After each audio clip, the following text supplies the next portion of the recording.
जिस तरह से समाजवादी पार्टी ने अपना दमखम यहाँ दिखाया है उत्तर प्रदेश में, बाबा जी के नाक में जिस तरह से दम कर दिया है हम समाजवादियों ने, बहुत अच्छी तैयारी चल रही है। आप देखिएगा जो भी उम्मीदवार हमारे राष्ट्रीय अध्यक्ष घोषित करेंगे पूरी मजबूती के साथ। आम पब्लिक चैनल में मैं आफाक अहमद मंसूरी आपका स्वागत करता हूं। आइए आपको ले चलते हैं खबरों की दुनिया में।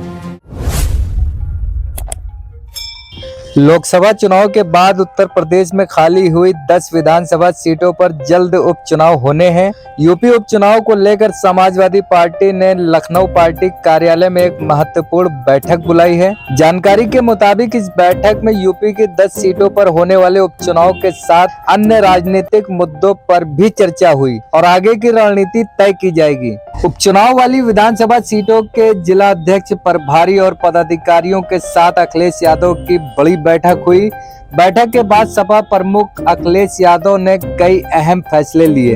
पहली बैठक हुई है, बहुत अच्छी तैयारी चल रही है। जिस तरह से समाजवादी पार्टी ने अपना दमखम यहाँ दिखाया है उत्तर प्रदेश में, और आदरणीय बाबा जी के नाक में जिस तरह से दम कर दिया है हम समाजवादियों ने और सभी हम कार्यकर्ताओं ने, बहुत अच्छी तैयारी चल रही है। आप देखिएगा रिजल्ट आएगा। बैठक में क्या निकल गया, क्या 10 सीटों को लेकर? अब वो आपको पता चल जाएगा। अध्यक्ष जी का भी अच्छे से, अध्यक्ष जी के अभी बयान आ जाएंगे, वो आपको अच्छे से। गोरखपुर का चुनाव आप जीतते रह गई हैं, क्या कहेंगी गोरखपुर के चुनाव को लेकर? देखिए, आईबी की रिपोर्ट भी कह रही थी कि चुनाव हम जीत रहे हैं, और वहाँ पे रवि किशन जी का कोई जनाधार ही नहीं है। किसी तरह से उन्होंने अपने क्षेत्र में कोई काम ही नहीं किया था, और मैं लगातार चल रही थी। वहाँ की बहू थी, वहाँ की लोकल थी, और वे बाहरी थे। लेकिन होता है ना कि मुख्यमंत्री जी के गढ़ में मैं चुनाव लड़ रही हूँ, और मुख्यमंत्री जी के सामने लड़ रही थी। रवि किशन जी का ये चुनाव था ही नहीं, तो मुख्यमंत्री जी भाई अपना अपमानित तो नहीं करना चाहेंगे। शाम दाम दंड भेद सब लगाएंगे। आप बीमार भी हो गई थी चुनाव के बीच, उसके बाद भी आपने प्रचार जारी रखा था। बिल्कुल, क्योंकि मैं जनता के बीच में लगातार रहती हूँ। चाहे मुझे कुछ भी हो जाए, चाहे पैर की हड्डी टूट जाए, चाहे मेरे हाथ ही क्यों ना टूट जाए, मैं लगातार चलती रहती हूँ।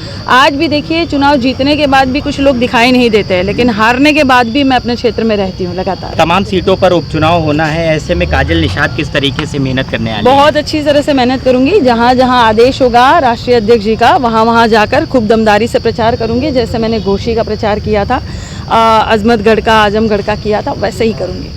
माननीय राष्ट्रीय अध्यक्ष जी जब भी मुख्यालय में रहते हैं, यहाँ रहते हैं पार्टी कार्यालय में, तो कार्यकर्ताओं की, हम जैसे कार्यकर्ताओं की, नेताओं की तमाम भीड़ होती रहती है, और उनसे माननीय राष्ट्रीय अध्यक्ष हमारे मिलते जुलते हैं।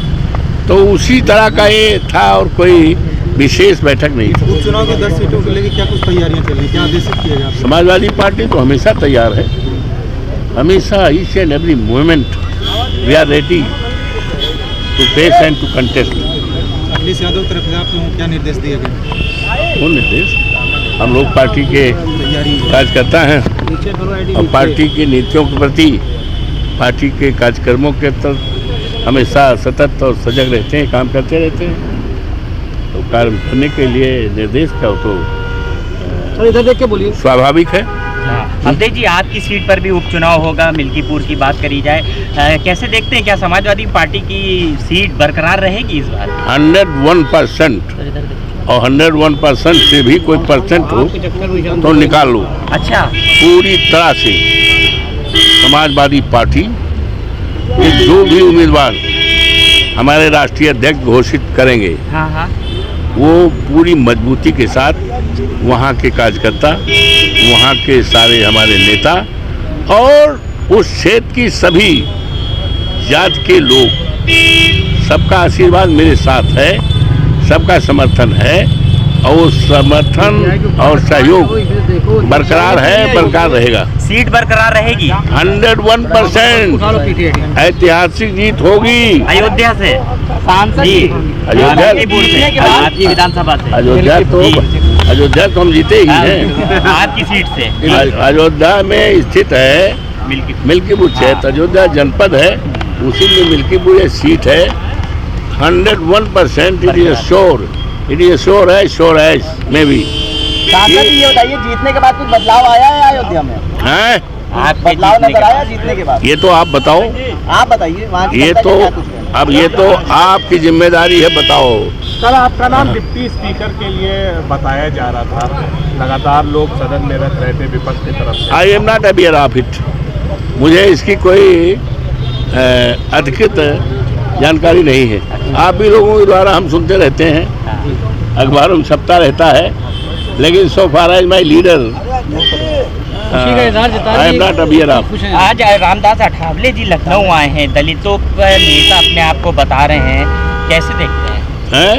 रामदास अठावले जी आज लखनऊ आए हैं। आरपीआई वाले अठावले जी, महाराष्ट्र वाले। पता नहीं भैया, हम तो जानते नहीं। आप नहीं जानते उनको? कोई नेता कैसे जानते हैं? अपने मुंह से कोई कुछ भी कह ले भाई। दलितों के नेता है बता रहे हैं। अब वो ठीक है, दलितों के नेता हो या और कोई नेता हो, तो कोई नेता अपने कह रहा है तो हमें क्या इतराज है।